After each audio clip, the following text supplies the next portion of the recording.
오늘은 사도들이 바울에게 한 부탁을 한번 생각해 보도록 하겠습니다. 여러분, 갈라디아서 2장에서 사도 바울은 자신의 사도권에 대해서 이야기하면서 바울이 전하는 것과 베드로와 같은 예루살렘에 있는 예수님의 제자들이 전하는 것은 같은 것이다, 이렇게 이야기하고 있습니다. 다만 전도의 대상과 전도의 방식이 다를 뿐이지 우리가 다 똑같이 한 가지를 증거한다, 그 예수 그리스도를 증거한다는 말이겠죠.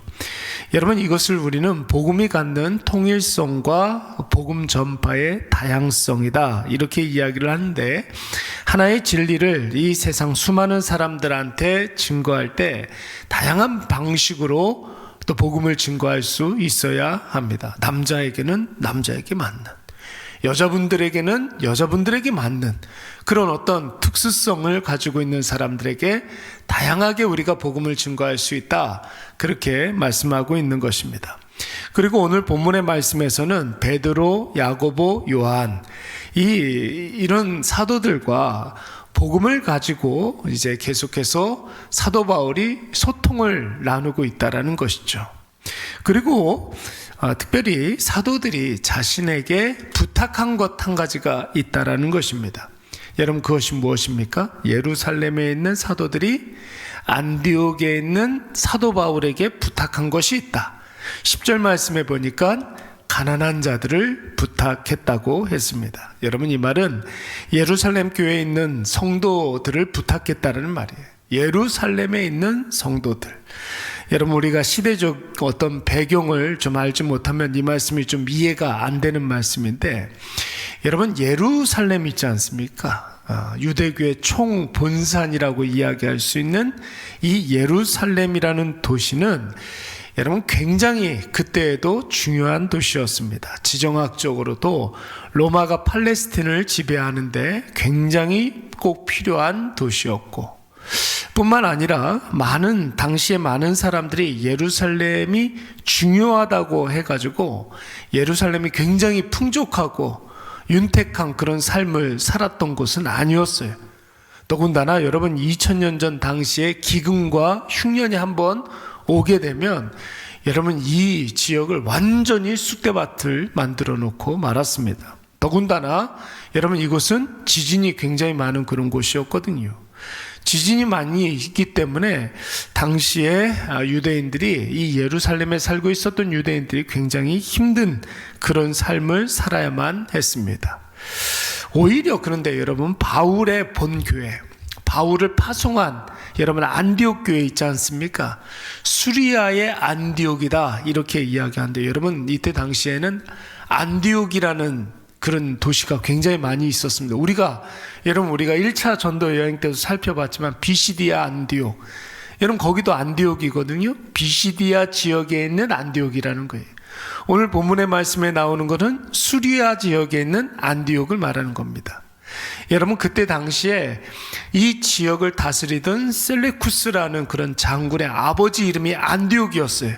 그래서 이 셀루쿠스 장군이 점령하는 도시마다 좀 괜찮다 싶은 그런 도시에는 다 자기 아버지 이름 안디옥을 붙여놨습니다. 그런 도시가 무려 12개나 된다는 거예요. 그 중에 가장 큰 도시가 바로 이 수리아의 안디옥이었습니다. 당시에 모든 물자가, 동방에서 오는 물자가 이 수리아 안디옥을 통해서 로마 제국으로 가기 때문에 여러분, 이 수리아 안디옥 굉장히 중요한 그런 도시였고, 로마 제국에 아주 중요한 도시 4개가 있습니다. 4개의 4대 도시가 있는데 그 4개의 도시 중에 하나가 바로 이 수리아의 안디옥 지역이었습니다. 로마는 여러분 어디예요? 로마 제국의 심장부라고 이야기할 수 있는, 지금의 우리가 생각하는 로마 그 도시 있잖아요. 그 도시를 말하는 거고, 알렉산드리아는 당시에 세계 최대 곡창지대였습니다. 이집트의 알렉산드리아, 그리고 카르타고라는 그런 곳이 있었어요. 동방과 서방을 잇는 굉장히 중요한 도시 카르타고, 그리고 이 안디옥, 수리아의 안디옥이 굉장히 중요한 도시였습니다. 그러니까 당시 사람들이 이 안디옥을 모르는 사람이 없을 정도로 여러분 굉장히 중요한 그런 도시였는데, 여러분 그것에 비해서, 안디옥에 비해서 예루살렘은 그야말로 시골에 있는 소도시다, 그렇게 이야기할 수가 있고, 예루살렘에 있는 그런 유대인들 뿐만 아니라 여러분 다른 지역에 살고 있는 사람들도 이 수리아의 안디옥을 가고 싶어서 굉장히 좀 선망의 그런 대상이 되는 그런 때였습니다. 그러니까 바울의 본 교회가 있는 이 안디옥과 베드로, 요한, 야고보 같은 사도들의 본 거점이었던 예루살렘은 모든 면에서 차이가 나는 그런 도시였어요.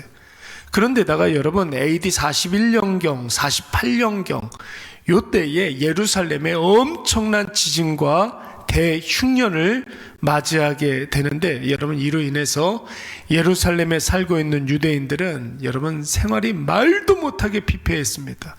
근데 여러분 더군다나 예루살렘 교회의 성도들, 그러니까 예루살렘에 살고 있는 유대인들도 피폐한 삶을 살고 있었는데, 예루살렘에 있는 교회의 성도들은 더할 나위가 없죠. 왜냐하면 그 예루살렘에서 차별을 많이 받았던 그런 사람들이었기 때문에 그렇습니다.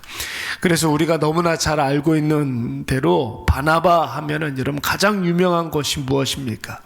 사도행전 4장 말씀해 보니까 여러분 바나바는 굉장히 부자였어요. 돈이 굉장히 많은 그런 사람이었는데, 여러분 이 바나바가 은혜를 받고 자신의 모든 재산을 다 처분하여서 예루살렘 교회에 있는 성도들, 특별히 가난한 성도들, 이런 사람들을 돕기 시작했습니다.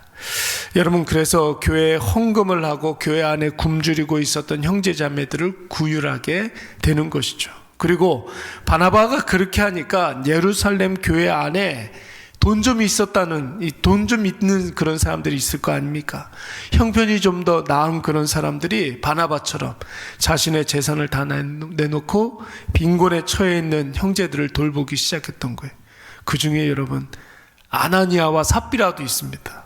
예, 그 사람들도 조금 사는 사람들이었기 때문에 바나바를 본받아서 재산을 팔아서 많은 가난한 형제들을 도우려고 그랬는데, 의도는 좋았는데 여러분 어떻게 돼요? 그것 중에 일부를 숨겼다가 여러분 하나님을 기만하는 그런 행동들을 했다가 목숨을 잃게 되는 그런 일들도 있죠. 여러분 이런 일들이 많아지자 바나바와 사도들은 이들이 가지고 있는 물품들 그리고 구호품들을 가지고 예루살렘 성도들에게 유통해 주기 시작했습니다. 그래서 여러분 유무상통, 있든지 없든지 자기가 가지고 있는 것들을 이렇게 통용했다고 하지 않았습니까? 그래서 초대교회의 굉장히 좋은 그런 전통으로 우리가 알고 있는 것이죠. 여러분 이런 상황에서 부유한 도시, 풍족한 도시 안디옥에 예수 그리스도를 믿는 성도들이 생겨났다고 하고 또 교회가 생겼다고 하니까, 여러분 예루살렘 교회의 지도자들이었던 야고보와 베드로와 요한이 안디옥 교회의 지도자였던 바울에게 예루살렘에 있는 가난한 형제들을 부탁을 했던 것입니다. 사랑하는 여러분, 구원의 유일한 길, 오직 예수 그리스도를 믿는 그 진리를 가지고 베드로와 요한은 유대인들에게 복음을 증거하고 바울과 바나바는 이방인들에게 복음을 증거했습니다. 각자 다양한 방식으로 나름대로 최선을 다하면서 유대인과 이방인들에게 복음을 증거했는데, 여러분 그렇다고 사도들은 교회 안에 있는 연약한 자들을 나몰라라 하지 않았습니다. 이미 예수를 믿기 때문에 저들은 그냥 냅두면 된다, 그걸 뭐라고 그러죠? 잡아놓은 물고기다, 이렇게 생각하지 않았다는 거예요. 교회 안에 힘들어하는 사람들을 극진히 섬기고 그들을 돌봐주는 사람들이었습니다. 제가 여러분들 늘 말씀을 드리지만 교회 안에서도 뭐가 필요하다고 그랬어요? 교회 안에도 여러분 전도가 필요해요. 교회 안에서도 복음을 실천하는 일들이 필요합니다. 여러분 이 말의 뜻이 무엇입니까? 교회 안에는 여러분 다 건강한 신앙인만 있는 게 아니에요. 여러분 늘 은혜를 누리고 항상 감격에 겨워하는 성도만 있는 것이 아닙니다. 아직도 복음이 받아들여지지 않아서 답답한 성도들이 있어요. 교회는 열심히 나와요. 교회를 열심히 나온다고 해서 다 복음의 은혜를 다 감격하면서 누리는 사람들은 아니란 말이에요. 교회에서 봉사도 열심히 합니다. 그런데 그 봉사가 자기 열심으로 시작하는 사람들도 있어요. 왜냐하면 복음을 좀 알고 싶어서, 나도 은혜를 누리고 싶어서 최선을 다해서 열심히 하는 그런 사람들이 있습니다. 여러분, 이런 사람들은 우리가 잘 돌봐줘야 될 줄로 믿습니다. 여전히 연약한 신앙으로 넘어지고 시험 들고 상처받는 그런 성도들이 교회 안에 얼마나 많이 있는지 몰라요. 그런 믿음의 연약한 자들, 상처받아 위로가 필요한 자들, 세상에서 실패해서 말씀의 승리가 필요한 자들, 여러분, 누가 돌봐줘야 되겠습니까?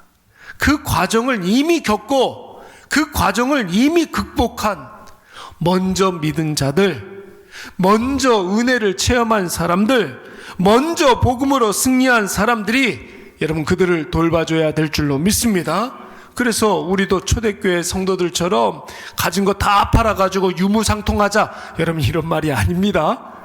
가진 것도 없는데 뿐만 아니라 헌금 많이 해서 가난한 자들 나눠주자, 여러분, 이런 말이 아니에요.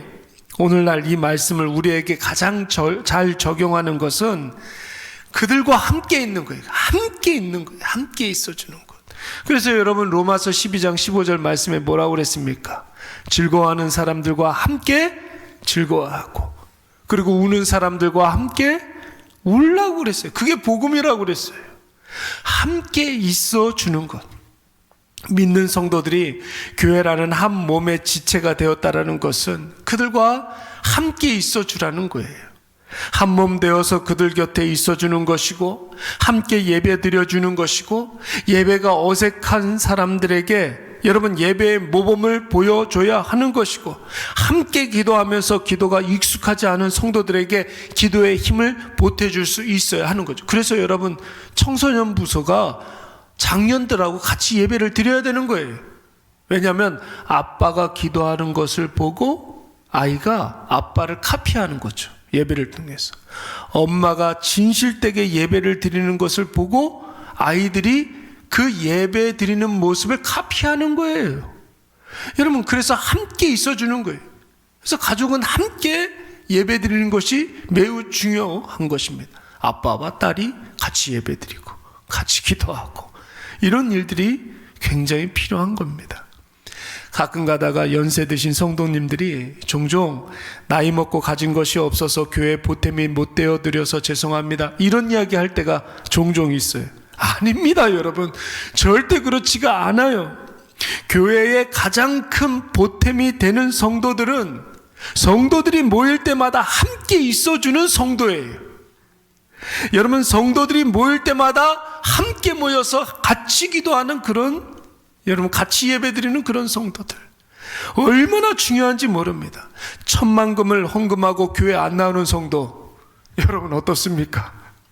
그런 성도들보다 헌금은 못하지만 매 예배 때마다 자기 자리를 지키는 성도가 진짜 교회를 위하는 성도입니다. 실제로 사도 바울은 예루살렘 교회가 자기네 교회가 아닌데도, 그렇잖아요, 여러분. 사도 바울은 예루살렘 교회가 자기네 교회도 아닙니다. 여러분, 그런데 베드로가 바울에게 부탁했던 것처럼 안디옥 교회에서 수차례 구제 헌금을 걷어서 예루살렘 교회에 전달해 주었어요. 성경에 나와 있는 것만 여러분, 안디옥 교회에서 예루살렘 교회에 구제 헌금을 전달해 준 것이 3차례예요. 뿐만 아니라 여러분, 제2차 전도 여행 때 유럽으로 넘어가서 여러분, 거기서도 복음을 증거했다고 그랬잖아요. 거기에서 생겨난 빌립보 교회, 데살로니가 교회, 아덴 교회, 고린도 교회, 이런 교회들도 여러분, 사도 바울이 가가지고 구제헌금 다 걷어가지고 교회들에게 헌금하라고, 구제헌금 다 걷어가지고 예루살렘 교회를 도왔습니다. 그래서 여러분, 제2차 전도 여행에서 제3차 전도 여행으로 넘어가는 과정에서 여러분, 일부러 사도 바울이 에베소에 있다가 고린도, 그리고 아테네, 데살로니가, 베레아, 빌립보 이렇게 거쳐서 가요. 왜요? 헌금 걷어서 예루살렘 가는 길에 예루살렘 교회 성도들을 돕기 위해서. 여러분, 베드로가 사도 바울에게 부탁을 했기 때문에 그 예루살렘 교회의 성도들이 피폐한 그런 모습들을 그냥 가만히 보고만 있지는 못했다라는 거예요.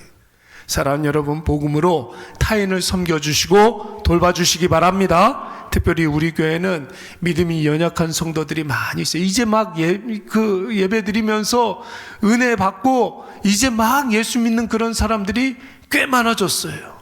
그냥 다른 교회에서 이렇게 오시는 분들도 있지만 최근 들어서 오시는 분들은 이제 복음을 듣고 이제 초신자로서 복음을 듣고 이제 신앙생활 하는 그런 분들이 많이 있습니다.